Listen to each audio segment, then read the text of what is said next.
Good morning student. आपला पुढचा जो पॉईंट आपण बघतोय, जो न्यूरोग्लियल सेल्समधला तिसरा प्रकार बघतोय, तो आपण बघूया आता. ज्याच्यामध्ये त्याचं टाईप्स आहे, त्याचं नाव आहे, त्याला ॲस्ट्रोसाइट सेल्स असं म्हटलं जातं.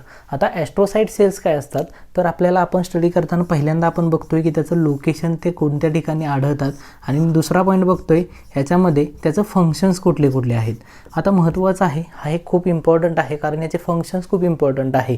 ओके, ज्याला ब्लड ब्रेन बॅरियर सुद्धा म्हटलं जातं. ते काय आहे पण बघूया. ह्याच्या अगोदर ॲस्ट्रोसाइट सेल्स असतात, हे सुद्धा काय असतात तर सेंट्रल नर्वस सिस्टीमचा भाग आहेत. प्लस सर्वात जास्त ग्लियल सेल्स हे सेंट्रल नर्वस सिस्टीमच्या ठिकाणी कोणते आढळत असतील तर ते ॲस्ट्रोसाइट्स आहेत. म्हणजेच काय, इथं आपण म्हणू शकतो this is a most abundant, सर्वात जास्त most abundant cells which is present in the central nervous system. आता ह्याचं फंक्शन्स खूप महत्त्वाचं आहे. ह्याचं फंक्शन्स काय आहे तर which is the varied role in the brain secretion, ब्रेनमध्ये सिक्रिशन्स होण्यासाठी, ॲब्सॉर्प्शन होण्यासाठी, आणि ॲब्सॉर्प्शन्स ऑफ न्यूरोट्रान्समीटर ॲब्सॉर्प्शन्स होण्यासाठी हे सेल्स खूप महत्त्वाचं काम करतात. तसंच ह्याचं फंक्शन्स आहे this is maintenance of the blood brain barrier. म्हणजेच काय, पहिल्यांदा आपण त्याचं बघितलं सिक्रिशन्स करेल, त्याच्यानंतर दुसरा ह्याच्यामध्येच ॲब्सॉर्प्शन्स करेल. कशाचं ॲब्सॉर्प्शन्स करेल, जे न्यूरोट्रान्समीटर आहेत त्या न्यूरोट्रान्समीटरचं.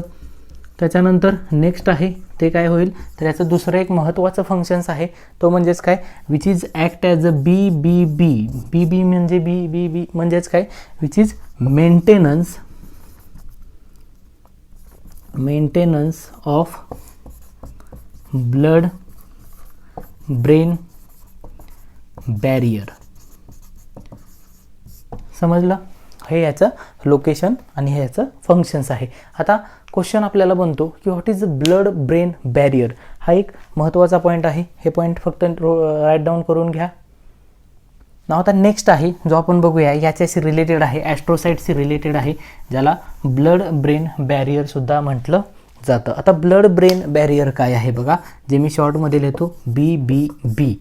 ओके, ब्लड ब्रेन बॅरियर काय करतो, विच काय प्रिव्हेंट करतो, ज्या वेळेला जे ब्लड आहे जे ब्रेनच्या कॉन्टॅक्टमध्ये येत असतं, त्या ब्लडमध्ये काय प्रेझेंट असतात तर आयन्स प्रेझेंट असतात. ओके, ब्लडच्या कॉन्टॅक्टमध्ये ज्या वेळेला ब्रेनच्या कॉन्टॅक्टमध्ये येतं त्यावेळेला ब्लडमध्ये डिफरंट आयन्स प्रेझेंट असतात. प्लस याच्यामध्येच काय प्रेझेंट असतात तर लार्ज मोलिक्युल्स प्रेझेंट असतात. आणि मग हे लार्ज मोलिक्युल्स प्रेझेंट असतात, हे डायरेक्ट ब्रेन टिश्यूच्या जी ब्रेन टिश्यू आहेत त्या ब्रेन टिश्यूच्या कॉन्टॅक्टमध्ये येऊ देत नाहीत. याच्यामधला बॅरियर, ह्या ब्लड आणि ह्याच्यामधला जो बॅरियर आहे त्यालाच काय म्हटलं जातं, त्यालाच ॲस्ट्रोसाइट्स सेल्स म्हटलं जातं. फंक्शन्स कळालं काय आहे, फंक्शन्स ॲक्ट ॲज अ काय आहे तर महत्त्वाचं आहे तर ॲक्ट ॲज अ ब्लड ब्रेन बॅरियर आहे. आता मग ह्याच्यामध्ये ॲस्ट्रोसाइट्समध्ये महत्त्वाचं आणखी काय आहे तर या ठिकाणी एंडोथेलियल सेल्स प्रेझेंट असतात. ब्लड ब्रेन बॅरियर ॲस्ट्रोसाइट्स म्हणजेच काय तर एंडोथेलियल सेल्स प्रेझेंट आहेत. आणि मग ते कुठं आहेत तर ब्लड कॅपिलरीज, आणि ज्या ठिकाणी ॲस्ट्रोसाइट्स असतात त्या ठिकाणी ब्लड ब्रेन बॅरियरच्या काय असतात तर एंडोथेलियम सेल्स प्रेझेंट असतात. आणि मग याच्यामध्ये जे BBB आहे ह्याच्यामध्ये काय असतं तर एक पूर्ण असं ॲस्ट्रोसाइट सेल्सचं पूर्ण एक टाईट असं जंक्शन असतं. आणि हे टाईट ऑफ जंक्शन्स असल्यामुळे काय होत असतं, जे आयन्स अँड लार्ज मोलिक्युल्स आहेत हे डायरेक्ट ब्लड ब्रेन कॉन्टॅक्ट येत नाहीत, ते थांबवले जातात. म्हणून ॲस्ट्रोसाइट सेल्स आहे ते खूप महत्त्वाचा आहे. समजलं. आता याच्यानंतर जो तिसरा आहे, तिसऱ्यानंतर जो महत्त्वाचा चौथा आणखी एक पॉईंट आहे, तो चौथा प्रकार आपण बघूया काय आहे तो. तिसरा प्रकार समजला, ब्लड ब्रेन बॅरियर समजलेला आहे. नाव आता चौथा जो प्रकार आहे हा पण एक महत्त्वाचा आहे, जो फोर्थ टाईप आहे तो कोणता आहे तर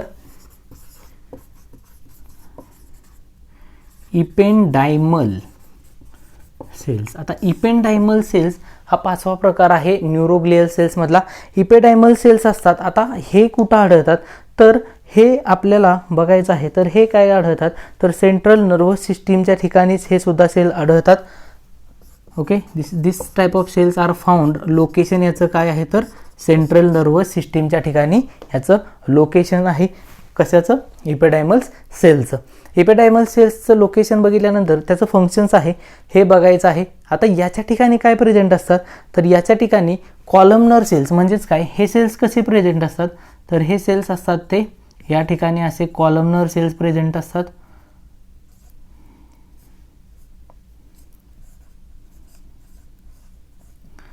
ओके, अशा प्रकारचे सेल्स कॉलमनर सेल्स प्रेझेंट असतात. कॉलमनर सेल्स प्रेझेंट असून याच्यामध्ये सिलिएटेड भाग प्रेझेंट असतो. आता हे एपिडायमल सेल्स आहेत हे काय आहेत, तर याचं फंक्शन्स आहे mainly responsible. It is a mainly responsible, बघा फंक्शन समजून घ्या, मेनली रिस्पॉन्सिबल. कशासाठी रिस्पॉन्सिबल आहेत, mainly responsible for the productions and circulations of the CSF cerebrospinal fluid जे आहे त्याचं प्रोडक्शन्स होण्यासाठी आणि त्याचं सर्क्युलेशन्स होण्यासाठी या प्रकारचे सेल्स जे आहेत एपिडायमल सेल्स आहेत ते महत्त्वाचे आहेत. हे त्याचं फंक्शन्स आहे. समजलेलं आहे फंक्शन्स. मग आपण आता पाचवा पण प्रकार बघितला, त्याचं लोकेशन सेंट्रल नर्वस सिस्टीममध्ये आहे आणि मेनली रिस्पॉन्सिबल फॉर द कशासाठी, तर सेरेब्रोस्पायनल फ्लुइड आहे जे CSF आहे त्याचं तयार होण्यासाठी, प्रोडक्शन्स होण्यासाठी आणि त्याचं सर्क्युलेशन्स होण्यासाठी ते महत्त्वाचे सेल्स आहेत. हा झाला चौथा प्रकार. आता चौथा नंतर जो पाचवा प्रकार आहे तो पण बघून घेऊया. पाचवा प्रकार कोणता आहे, वन बाय वन आपण बघतोय. पाचवा प्रकार जो आपण ऑलरेडी वाचलेला आहे, आपण मागच्या लेक्चर्सला बघितलेला आहे, C1 सेल्स. आता C1 सेल्स आहेत ते काय आहेत, तर ते सेल्स जे प्रेझेंट असतात this are the cells which is mostly abundant. हे कुठं आढळतात, this are the cells which most abundant in peripheral nervous system. Questions आहे सर्वात जास्त सेंट्रल नर्वस सिस्टीममध्ये कुठल्या प्रकारचे न्यूरोग्लियल सेल आढळतात आणि सर्वात जास्त पेरिफेरल नर्वस सिस्टीममध्ये कोणत्या प्रकारचे सेल्स आढळतात, तर ते आहेत C1 सेल्स आहेत. मग आता C1 सेल्स आहेत ह्याचं महत्त्वाचं फंक्शन्स काय आहे, तर which produce from the myelin seat. हे मायलिन सीट तयार करण्यासाठी महत्त्वाचे रोल प्ले करतात अराउंड द मेडुलेटेड नर्व. म्हणजेच काय, जी मायलिन सीट आहे ही मायलिन सीट प्रोड्यूस करण्यासाठी महत्त्वाचा रोल आहे याचा. आणि जी मेडुलेटेड नर्व आपण जे मागच्या लेक्चर्समध्ये बघितलं, जी मेडुलेटेड नर्व्स आहे या मेडुलेटेड नर्व्सच्या ठिकाणी बाहेरचं जे स्ट्रक्चर आहे ह्या बाहेरच्या स्ट्रक्चर्समध्ये मेडुलेटेड नर्व्स जी कव्हर कशाने केलेली असते, तर which is covered by the myelin sheath plus as well as neurilemma सेल्सपासून ती कव्हर केलेली असते. मग C1 सेल्स काय आहे, तर त्याचं functions produces myelin sheath also which is act as a medullated नर्व्सचं कव्हरिंग तयार करण्यासाठी त्या ठिकाणी C1 सेल्स असतात ते महत्त्वाचा रोल प्ले करतात. हा झाला पाचवा प्रकार. आता सहावा जो शेवटचा आहे न्यूरोग्लिया सेल्समधला, या पॉईंटमधला शेवटचा प्रकार, हे पॉईंट नोट डाऊन करून घ्या. आता जो सहावा प्रकार आहे तो पण महत्त्वाचा आहे. सिक्स टाईप शॉर्ट आहे एकदम. सहावा जो प्रकार आहे तो कोणता आहे, तर this called as a satellite cell. Satellite cells. आता मग सॅटेलाइट सेल्स काय करतात, तर सॅटेलाइट सेल्ससुद्धा पेरिफेरल नर्वस सिस्टीम्समध्ये आढळतात. लोकेशन याचं पेरिफेरल नर्वस सिस्टीम्स आहे लोकेशन, आणि याचं फंक्शन्स, ओके, याचं फंक्शन्स आहे ते काय आहे, तर this are the support functions of the neuron. म्हणजेच काय करतात, हे जे न्यूरॉन सेल्स आहेत त्या न्यूरॉन सेल्सला सपोर्ट करतात, विच सपोर्ट न्यूरॉन सेल्स. सहा प्रकार आपल्याला समजलेले आहेत. सगळ्यात महत्त्वाचा पॉईंट आपण बघितलेले आहेत. न्यूरोग्लियल सेल्स आपण बघितले, ज्याच्यामध्ये ऑलिगोडेंड्राइट सेल्स बघितलं, त्याच्यानंतर इपेडायमल सेल्स बघितलं. इपेडायमलच्या अगोदर आपण ॲस्ट्रोसाइट सेल्ससुद्धा बघितलेले आहेत. त्याच्यानंतर इपेडायमल सेल्स बघितलेले आहेत. इपेडायमल सेल्स नंतर आपण त्याच्या अगोदर मायक्रोग्लिया सेल्स बघितलेले आहेत, ज्या ठिकाणी मोनोसाइट्स प्रेझेंट असतात. त्याच्यानंतर आपण काय बघितलेलं, ॲस्ट्रोसाइट सेल्स, ज्या ठिकाणी BBB म्हणजेच काय ब्लड ब्रेन बॅरियर्स कसे ॲक्ट होतात ते बघितलेलं आहे. त्याच्यानंतर आपण बघितलं सॅटेलाइट सेल्स, आणि सॅटेलाइट सेलच्या अगोदर आपण जो पाचवा प्रकार बघितला तो C1 सेल्स आहे. सो सहा प्रकार आपल्याला समजलेले आहेत. आता एक पॉईंट फक्त सांगतो की न्यूरॉन आणि न्यूरोग्लियल सेल्स हे किती प्रमाणात असतात आपल्या बॉडीमध्ये किंवा आपल्या नर्वस सिस्टीमच्या ठिकाणी, तर ह्याच्यामध्ये ह्याचं पर्सेंटेज किंवा याचा रेशो किती असतो, तर याचा रेशो असतो जो न्यूरोग्लियल सेल्स आहे बघा, neuroglial cells as to neuron, हा रेशो 1:1 नसतो. म्हणजेच काय, न्यूरोग्लियल सेल्स हे सर्वात जास्त असतात आणि न्यूरॉन्स हे सर्वात कमी असतात.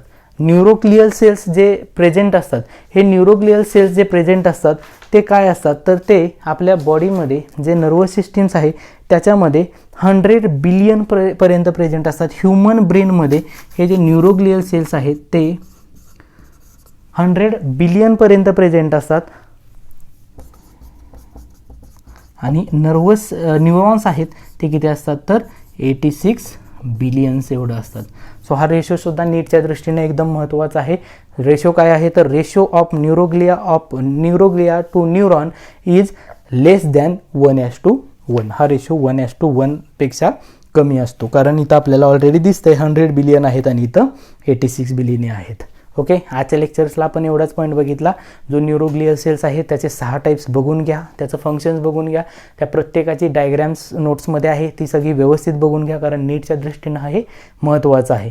पुढच्या लेक्चर्सला आपण बघणार आहोत नर्वस सिस्टीम्स जे आहे, जे स्मॉलर ॲनिमल्स ज्याला लोअर ॲनिमल्स म्हटलं जातं, ज्याच्यामध्ये हायड्राचा समावेश आहे आणि ज्याच्यामध्ये प्लॅनेरियाचा समावेश आहे. या दोन्हीचा आपण नर्वस सिस्टीम्स नेक्स्ट पॉईंटमध्ये बघूया.